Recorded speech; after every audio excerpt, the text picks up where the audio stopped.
Time for Alamogordo Town News on Crazy Radio. I'm Anthony Lucero. When it comes to news on 95.1 FM, weather always comes first.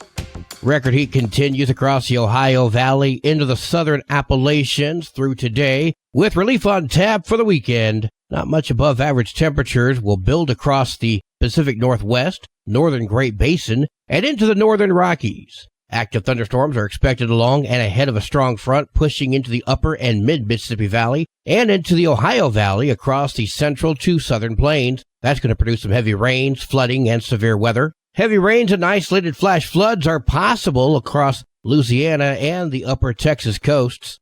Close at home, a backdoor front arrives today, bringing added moisture and increasing storm chances across the area. Some storms may produce strong winds, heavy rain, and small hail. Storm chances continue area-wide through the weekend, followed by a drying trend early in the week. Temperatures will fall below normal for early next week. We'll have another look at the weather following this news. Ruidoso residents and business owners impacted by the recent wildfires and floods are wondering when the federal government and state are going to pick up the pace on dishing out assistance. The village held a recovery town hall meeting on Wednesday, giving residents a platform to voice their concerns. A majority of Ruidoso residents are concerned about debris removal, temporary housing, and what's being done about future flooding. Village councilors said they're working to address these concerns, and there's going to be another recovery and resource town hall happening on September 21st. Governor Michelle Lujan Grisham will be in attendance. Oh, joy. Exactly what I was thinking.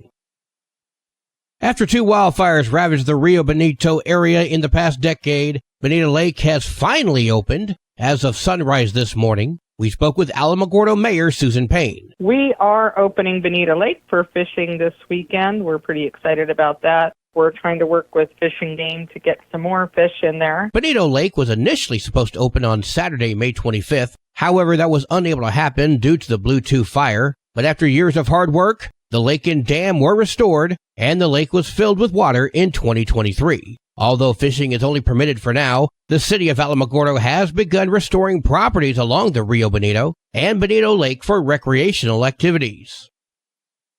It's an unusual project, 2 decades in the making. A local nonprofit is working to build the largest permanent labyrinth in New Mexico. Trinity Turtle Healing Labyrinth Park in Alamogordo, into the largest permanent labyrinth in the U.S. Teresa Van Winkle is the founder of the organization CAPT, promoting the prevention of cancer and other diseases. She spoke with KRQE. Reducing stress would make the biggest impact on reaching our vision, which is a world without preventable disease. Part of that vision, Van Winkle has created a space for anyone to visit, designed to help people de-stress and find inner balance. What started as a slab of concrete has already become a labyrinth in the shape of a turtle's head. It'll now be expanded to include the turtle's body and tail, covering 26 acres.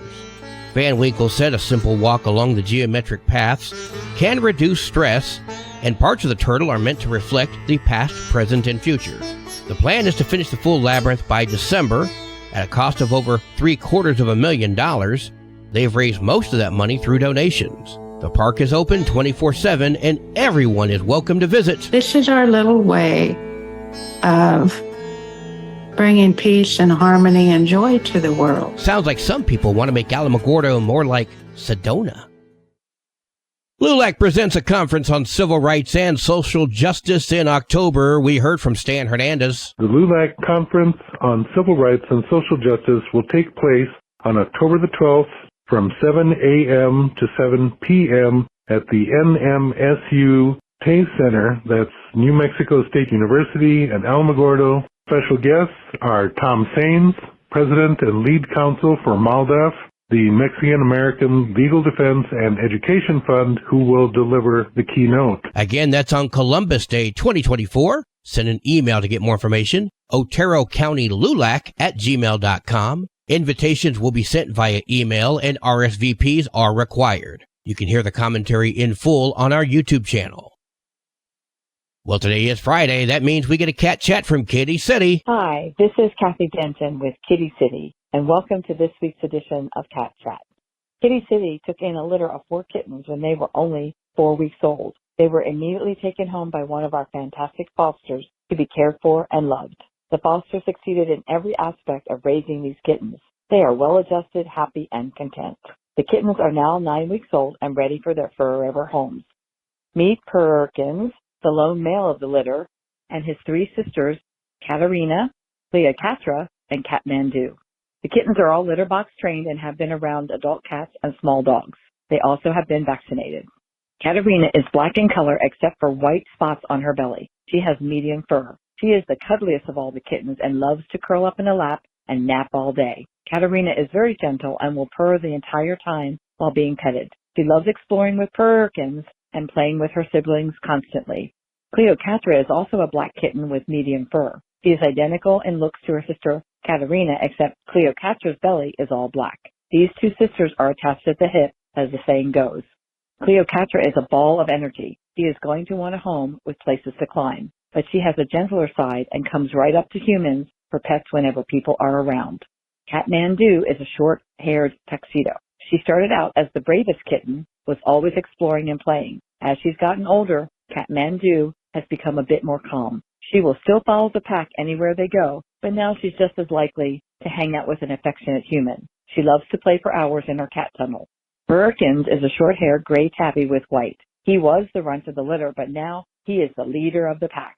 He is always exploring new things and playing with his siblings. Perkins loves to be petted, but also loves just as much to roughhouse. These awesome kittens will be at Kitty City's next adoption event at the White Sands Mall, Saturday, September 7th. Happy Labor Day weekend. Tomorrow, Saturday, August 31st, Kitty City will not have an adoption event at the White Sands Mall. Please come visit Kitty City at 56 Stanley Ranch Road from 8:30 a.m. to 12 noon tomorrow to find your forever friend. Also visit Alamogordo Animal Control tomorrow from 12 noon to 5 p.m. to adopt your best dog or cat friend. Or visit our website, www.kittycitynm.com, to see all the cats and kittens waiting for their forever family. These awesome kittens will be at Kitty City's next adoption event at the White Sands Mall on Saturday, September 7th. Happy Labor Day weekend. Tomorrow, Saturday, August 31st, Kitty City will not have an adoption event at the White Sands Mall. Please come visit Kitty City at 56 Stanley Ranch Road from 8:30 a.m. to 12 noon tomorrow to find your forever friend. Also visit Alamogordo Animal Control tomorrow from 12 noon to 5 p.m. to adopt your best dog or cat friend. Kitty City will be at the White Sands Mall Saturday, September 7, 21, and 28 with plenty of kittens and cats and dogs waiting for their forever family. A huge thank you to everyone who adopted during the month of August. The amazing number of 67 cats and kittens were adopted from Kitty City and Alamogordo Animal Control these past 3 weeks. Thank you to everyone. I'm Kathy Denton, and this has been this week's edition of Cat Chat. I'll be talking with you next week from Kitty City NM. Kitty City and you. No one loves them better. News from around the state in just a moment. This is Alamogordo Town News on Crazy Radio. I'm Anthony Lucero. Local news from local perspectives, from local voices. AlamogordoTownNews.org. Local sports, local events, and local happenings and more. Nonprofit owned and operated by Second Life Media. We are Otero County. AlamogordoTownNews.org. Heard daily on Crazy KALH Radio 95.1. Directory Plus is the right size book. It's the book if you need a phone book. That's what just one person has to say about Directory Plus. With its red cover, features, colorful yellow pages, and lots more, it's no wonder people all over use Directory Plus. It has so much more information. You can cross-check phone numbers or addresses or pretty much anything.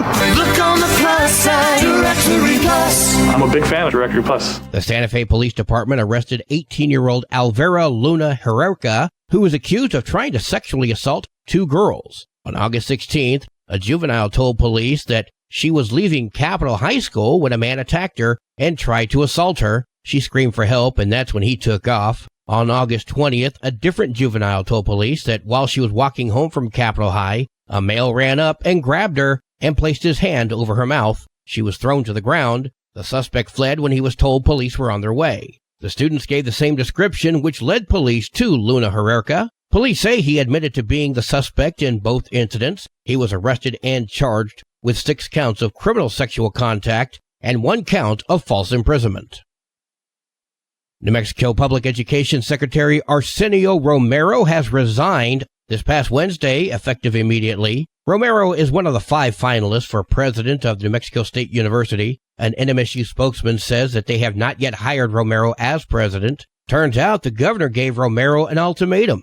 Either resign and continue pursuing the NMSU job, or remain at your current job and withdraw your candidacy from NMSU. Romero has been the 4th PED secretary under Lujan Grisham. The governor and her staff will immediately begin interviewing candidates to replace Romero. Under Romero, New Mexico schools remained in 51st place.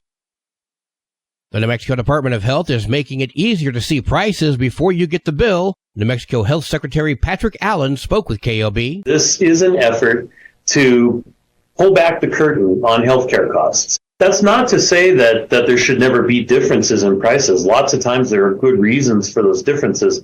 But if you know what those differences are, whether you're an individual consumer or a policymaker, you can start having conversations and asking questions about why. The All-Payer Claims Database officially went live on Monday after nearly a decade of behind-the-scenes work, and it includes over 160 million insurance claims collected from 2020 to 2024. It also includes other payment information to give New Mexicans a snapshot of how much health care is going to cost in this state. Now, these are just typical prices, of course. You'll notice many procedures listed in the database specifically note without complications. Complications can significantly affect the final bill. The benefits for patients is obvious, but Allen says the database also includes crucial information for state leaders. The new database is available right now, and according to Secretary Allen, they are working to add even more data to that database, and there's also plans to provide a Spanish language version sometime in the future. Tomorrow is Overdose Awareness Day, and the event's going to be held at Plaza de las Cruces. Athena Huckabee, the Community Outreach Coordinator, spoke with KRWG about the event. We'll be gathering in the Plaza de las Cruces near the splash pad area, and it will take place from 7 p.m. to about 8:30 p.m. We'll have candles available for people, electronic candles, as well as places where people can place pictures of their loved ones that they've lost. We'll also provide resources, and after the vigil, we'll have snacks and water, beverages available for people as well. You can hear the interview in full on the KRWG website. Sports and weather are coming up next. This is Alamogordo Town News on Crazy Radio. I'm Anthony Lucero. They are role models and educators. Their work requires a great deal of time and energy for very little pay. Who are these unsung heroes? Thanks, Coach. Thanks, Coach. The simple truth about education-based athletics in New Mexico is this. Without a committed team of coaches and administrators, they just wouldn't be possible.